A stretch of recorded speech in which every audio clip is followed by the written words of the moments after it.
Good वाला morning है जी। And Ram Ram सभी को। कैसे हो आप लोग भाई? होप सारे एकदम ठीक होंगे, स्वस्थ मस्त एकदम फिट। और हम भी आज थोड़ा इन्जॉय कर रहे हैं क्योंकि आज बारिश हुई है। और मज़ा आता है जब यार बारिश होती है। हिमाचल में इस बार बहुत कम बारिशें हो रही हैं, जिसकी मैंने कहा था कि ऐसा लगता है कि पिछली बार में ही पूरा कोटा भगवान जी ने कंप्लीट कर दिया है। इस बार बारिशें हो ही नहीं रही हैं, लेकिन फिर भी रात को थोड़ी बारिश हुई, सुबह थोड़ी बारिश हुई। अभी थोड़ा माहौल ठीक है, ख़ासकर जो मक्की वक्की हमने लगाई है उसके लिए। और फ़िलहाल अभी तो धूप हो गई है, और जब बारिश के बाद धूप आती है तो ह्यूमिडिटी बढ़ जाती है बहुत ज़्यादा। तो बस अभी गर्मी वाली फीलिंग गई नहीं है, अभी गर्मी है यहाँ पे। टेम्परेचर काफ़ी अच्छा खासा है। बाकी वही टेम्परेचर बढ़ा हुआ है बिग बॉस के घर का, उसके बारे में भी बात करते हैं। यार रास्ते से आ रही थी और यहाँ पे मुझे दिखाई ये किसी पक्षी का अंडा गिरा हुआ है, और इसमें चींटियाँ लगी हुई है। पूरा चींटियों ने अपना घर बना लिया इसके आसपास, खा गई इसको। अरे यार भाई, हमारे यहाँ कहते हैं कि अतिथि देवो भव, है ना। हमारे यहाँ एक चीज़ कही जाती है, और बिग बॉस के घर में भी ऐसा ही हमने देखा है कि जो भी गेस्ट आते हैं उनको बहुत प्यार मोहब्बत से उनका वेलकम किया जाता है। बहुत अच्छे से उनसे बात की जाती है।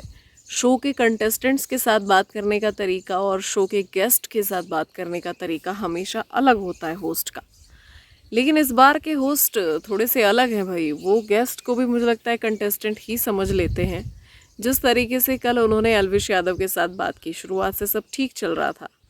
जोक रिपीट मत करो, ये वो सो ये इस तरीके की जो बात की आपने, यहाँ पे अगर कोई और होता तो ऑफेंड हो जाता, और शायद जो है आपके बारे में बहुत गलत सलत बातें करता बाहर जाकर।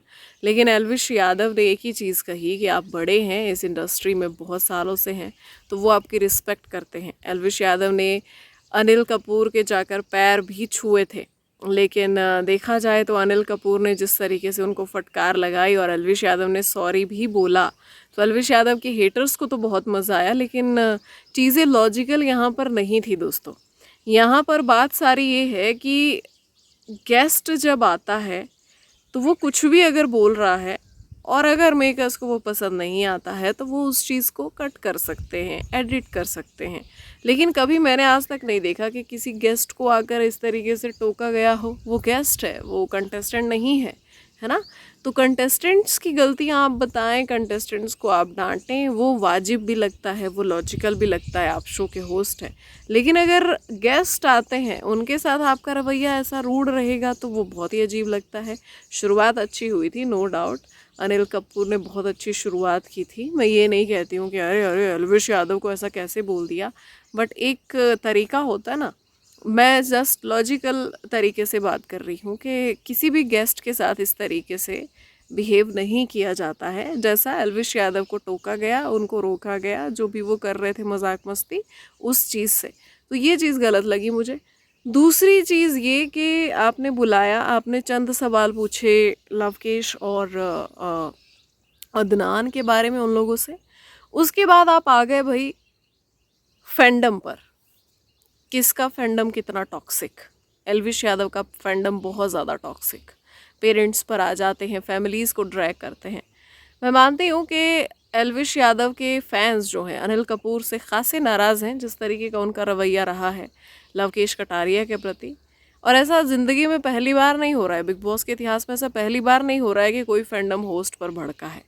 आज से पहले भी फैंडम थे, आज से पहले भी कंटेस्टेंट्स थे, आज से पहले भी फैंस होस्ट पर भड़के हैं, आज से पहले भी होस्ट की ट्रोलिंग हुई है। लेकिन इस तरीके से उनके आइडल को शो में बुलाकर उस चीज़ की शिकायत करना, ये आज से पहले नहीं हुआ है। और यहाँ पे जिस तरीके से बोला गया कि भाई आप गलत इन्फ्लुएंस कर रहे हो लोगों को, वो उससे भी गलत चीज़ थी। अब इसके बारे में मैंने ट्विटर पे भी बात की थी, और हमारा जो मेन चैनल है वहाँ पर भी मैंने डिस्कस किया था कि एल्विश यादव ने तो किसी को घर घर जाकर नहीं बोला है कि तुम किसी के पेरेंट्स को ड्रैग करो। यहाँ पे टीजिंग हमेशा, जब कोई फैंडम वॉर होता है, फ़ैन वॉर होता है, टीजिंग दोनों तरफ से होती है। फैंस हमेशा दोनों तरफ से उकसाते हैं एक दूसरे को, सामने से कुछ आएगा फिर इधर से कुछ जाएगा, और हमेशा ये चीज़ें होती ही हैं। ऐसा नहीं है कि बिग बॉस के इतिहास में या फिर सोशल मीडिया के इतिहास में ऐसा पहली बार हो रहा है, ऐसा नहीं है। प्रॉब्लम यहाँ ये आ जाती है कि क्योंकि एल्विश आर्मी इतनी बड़ी है और इतनी हाईलाइटेड है इस टाइम पे, तो नज़रों में सिर्फ एल्विश आर्मी आती है। जिस हिसाब से एक पर्टिकुलर फैंडम और एक पर्टिकुलर यूट्यूबर को फ्रेम किया गया बिग बॉस के घर में, मुझे वो चीज़ बिल्कुल अच्छी नहीं लगी। क्योंकि फैंडम किसी का भी इतना जो है ऐसा नहीं है कि उनके आइडल को कुछ भी बोला जाए और वो फैंडम आके बोले हाथ जोड़ के कि अरे आपने बहुत अच्छा बोला। अगर उनको कोई बात बुरी लगेगी तो वो सोशल मीडिया के ज़रिए एक्सप्रेस करते हैं। नो डाउट कि वहाँ पर बहुत टॉक्सिसिटी हो जाती है, नो डाउट कि गाली गलौज होता है, पेरेंट्स को ड्रैग किया जाता है। और मैंने अपने ट्वीट और अपनी वीडियो में भी ये चीज़ कही थी कि मैं उस चीज़ के फेवर में हूँ ही नहीं। आपने कभी मुझे गाली देते हुए नहीं देखा होगा, आपने मुझे कभी किसी के पेरेंट्स पे बात करते हुए नहीं देखा होगा, आपने नहीं देखा होगा कि मैं कभी किसी को ट्रोल कर रही हूँ। जस्ट कुछ फन ट्वीट्स होते हैं बस, और उसके अलावा अपनी न्यूज़ होती है, उसके अलावा अपना ओपिनियन होता है। उसके अलावा मैंने कभी भी किसी को भी ना कोई गाली गलौज किया। मेरे साथ बहुत हुआ है लेकिन मैंने कभी किसी को सामने से वो चीज़ नहीं की, वो मेरी पर्सनल चॉइस है। फैंस ये सब नहीं सोचते हैं। फैंस का होता है कि भाई हमारे आइडल को बोला अब हम तुमको नहीं छोड़ेंगे। और ये सिर्फ एल्विश यादव के फैंस की बात नहीं है, हर किसी का जो कट्टर एक फैंडम होता है, फैन बेस होता है, वो सब ऐसा ही करते हैं। सिर्फ अगर बिग बॉस की बात करें तो बिग बॉस में भी बार बार ऐसा होता है। फिर यहाँ पे सिर्फ एल्विश यादव को टारगेट करना, स्टेज पर बुलाकर उनके साथ इस तरीके की बातें करना, उन्हें ये कहना कि वो गलत इन्फ्लुएंस कर रहे हैं, तो ये तो वाजिब नहीं है ना, ये गलत हो जाता है। यहाँ पे साफ नज़र आ रहा है कि आप डे वन से एक फैंडम और एक पर्सन के इर्द गिर्द अपना शो घुमा रहे हैं। वो एक पर्सन है एल्विश यादव और वो एक फैंडम है एल्विश आर्मी। आपने लवकेश कटारिया के साथ डे वन पे जो किया, आप क्या चाहते हैं कि उसके बाद एल्विश आर्मी क्या करे, पीछे हट जाए, या बहुत शाबाशी दे के बहुत बढ़िया किया होस्ट ने के बोल दिया कि एल्विश आर्मी लवकेश को सपोर्ट नहीं करेगी। वो भी तो किसी ना किसी तरीके से अपनी फ्रस्ट्रेशन निकालेंगे भाई, उनका जो गुस्सा है वो सोशल मीडिया के ज़रिए निकालेंगे। वो स्टेज पर आकर जो है वो अनिल कपूर के सामने तो आने की उनको इजाज़त नहीं है, तो वो सोशल मीडिया किसी ना किसी तरीके से वो एक्सप्रेस तो करेंगे ना जो वो लोग फील कर रहे हैं। मैं यहाँ पे ये नहीं कह रही हूँ कि उन्होंने अगर अनिल कपूर को गाली दी तो वो जस्टिफाइड है, नहीं ऐसा नहीं है। अलग तरीके से भी चीज़ें हैंडल हो सकती हैं, बट वो उनका तरीका है, ये आपका तरीका है। सेम यहाँ मुझ पर भी अप्लाई होता है कि अगर मुझे कोई गाली दे रहा है, उसको मैं गाली नहीं दे रही हूँ, वो मेरी पर्सनल चॉइस है, वो मेरा तरीका है हैंडल करने का और वो शायद वो सामने वाले का तरीका है। तो यहाँ पे जो आप क्वेश्चन कर रहे हो एल्विश यादव को उनके फैंस के रिएक्शन के लिए, तो ये वाजिब चीज़ नहीं थी। एल्विश यादव ने अपने फैंस को कभी नहीं उकसाया कि अरे जाओ तुम अनिल कपूर को गाली देकर आओ, या जाओ तुम ऐसा करो। उन्होंने सिंपल अपने फैंस से एक ही रिक्वेस्ट की है कि भाई मेरा दोस्त कटारिया बिग बॉस के घर के अंदर है और मेरे दोस्त को सपोर्ट करो, जो कि वो कर रहे हैं। पता नहीं है क्यों भाई इतनी दिक्कत है, इतनी ज़्यादा दिक्कत है एल्विश यादव और उसके फैंडम से कि बार बार उनको ड्रैग किया जाता है। मतलब उनको पिन मारनी है, आप देखोगे हर हफ्ते उनको पिन मारी ही जाती है किसी ना किसी तरीके से। आपने इस वीकेंड का बार में भी देखा होगा कि अरे लवकेश कटारिया तो ओवर कॉन्फिडेंट है, उनको पता है बाहर एल्विश आर्मी जिता देगी। एक तो पहली बात, वो बंदा ओवर कॉन्फिडेंट बिल्कुल नहीं है। दूसरी बात, उस बंदे ने कभी एल्विश आर्मी और एल्विश यादव का जिक्र किया ही नहीं, उससे जिक्र करवाया गया है। उस इंसान ने फुटेज के लिए कभी घर के अंदर एल्विश यादव का नाम नहीं लिया दोस्तों। वो एल्विश यादव का इतना अजीज दोस्त है कि अगर दिन में अगर 100 बार भी नाम लेता तो जस्टिफाइड था, क्योंकि ये लोग इतने करीब हैं एक दूसरे के। लेकिन उसने एक बार भी इस तरीके से नाम नहीं लिया कि भाई एल्विश यादव के नाम पर लवकेश कटारिया को फुटेज चाहिए। यहाँ पे सबसे ज़्यादा अगर कोई नाम जप करता है एल्विश यादव का घर में तो वो तो अरमान मलिक है। इन सारी चीज़ों को कॉल आउट करने के बजाय उल्टा लवकेश कटारिया को कहा जाता है कि ही इज़ ओवर कॉन्फिडेंट। तो ये कितना ज़्यादा मतलब अजीब है। और यहीं से ये चीज़ें क्लियर हो जाती हैं कि आपको एक पर्सन को टारगेट करना है, कैसे भी घुमा फिरा के चीज़ वहीं पर आ जाती है बार बार दोस्तों, कि एक ही फैंडम है, वो एक्टिव है, उसी के इर्द गिर्द पूरा शो घुमाना है। इस बार अगर आप देखोगे तो टक्कर का मुकाबला होता है ना। देखो पिछली बार ना, पिछले सीज़न में क्या था, पिछले सीज़न में मुकाबला टक्कर का था। एक तरफ अभिषेक मल्हान थे, दूसरी तरफ एल्विश यादव थे। तो भाई सबको लग रहा था भाई क्या होगा क्या होगा क्या होगा, है ना। नो डाउट यहाँ पे एल्विश आर्मी भारी पड़ी, लेकिन नो डाउट कि पांडा गैंग ने टक्कर का मुकाबला दिया था। इस बार ऐसा नहीं है, लवकेश कटारिया के सामने कोई टक्कर के मुकाबले वाला है ही नहीं। तो पहले इनके पास नचाने के लिए 2 फैंडम थे, लेकिन अब एक ही है। और इनको पता है अच्छे तरीके से कि ये फैंडम इतना लॉयल है कि इसको हम टीज़ करें, बुरा बोले, जो बोले, टॉक्सिक बोल दे, कुछ भी बोल दें, ये अपने कैंडिडेट को सपोर्ट करेगा ही। तो नेगेटिव पॉजिटिव जिस तरीके की भी फेम ये आपसे लेना चाह रहे हैं वो इनको मिल रही है, और ये फैंडम दे रहा है एक किस्म से। तो भाई यहाँ पे मैं तो बस इतना ही कहूँगी कि ज़्यादा हर्ट ना होना इन बातों से, ये सारा और कुछ नहीं, ये सारा व्यूवरशिप का चक्कर होता है। और कल के एपिसोड की ही बात ले लो, वहाँ पे व्यूवरशिप कितनी ज़्यादा थी, जो कि मतलब नॉर्मली रहती है कि 6-7 करोड़, वो 10 करोड़ से ऊपर थी। और लगातार वही व्यूवरशिप बनी हुई थी, वो बढ़ती जा रही थी, वो घटी नहीं। एल्विश यादव के जाने के बाद भी नहीं घटी, क्योंकि लोगों को लग रहा था कि अरे कुछ और आएगा, क्या पता कुछ और होगा, अभी कुछ और देखने को मिलेगा।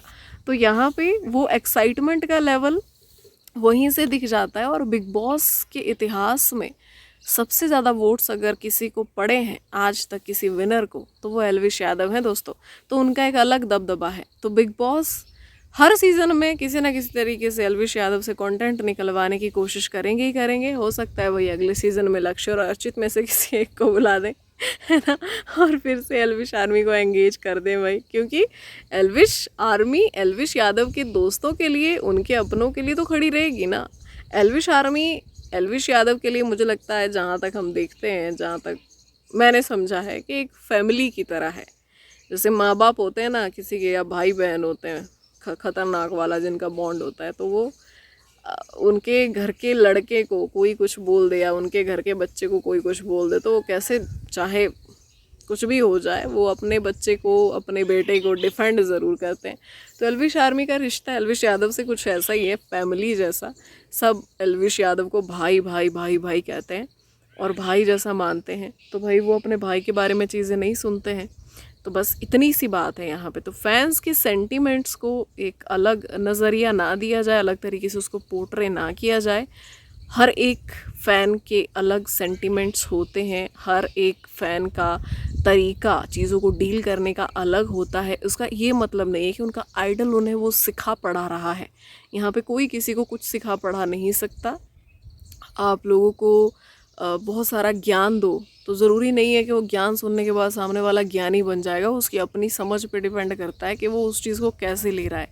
और आप किसी को बहुत सारी गालियाँ बोलना सिखाओ, तो ऐसा नहीं है कि वो सारी सीख जाएगा, क्योंकि वो भी उस पर डिपेंड करता है कि उसको क्या उसका इस्तेमाल करना है। उसको लगता है उसकी ज़िंदगी में उस चीज़ की ज़रूरत है। तो बस ऐसी चीज़ें, कोई किसी को भाई कुछ सिखा पढ़ा नहीं सकता। जहाँ तक बात है ये सारी चीज़ों के लिए इन्फ्लुएंस करने की, तो मुझे नहीं लगता एल्विश ने किसी भी तरीके से कोई गलत तरीके से इन्फ्लुएंस किया है। एल्विश अरमान मलिक जैसे तो बिल्कुल नहीं है कि 2 शादी करने के बाद फ्लॉन्ट करे, फ्लैक्स करे उस चीज़ को और कहे कि 2 शादियों के कितने फ़ायदे हैं। एल्विश यादव से अगर कोई गलतियाँ हुई भी हैं, अगर कोई चीज़ें उनसे गलत हुई भी हैं, तो वो हमेशा यही कहते हैं कि भाई अब हमने तो ये करके छोड़ दिया, ये चीज़ गलत है, तुम भी मत करो। ये चीज़ हमने हमेशा सुनी है एल्विश यादव के मुंह से। तो गलत तरीके से इन्फ्लुएंस करने की बात ही पैदा नहीं होती है।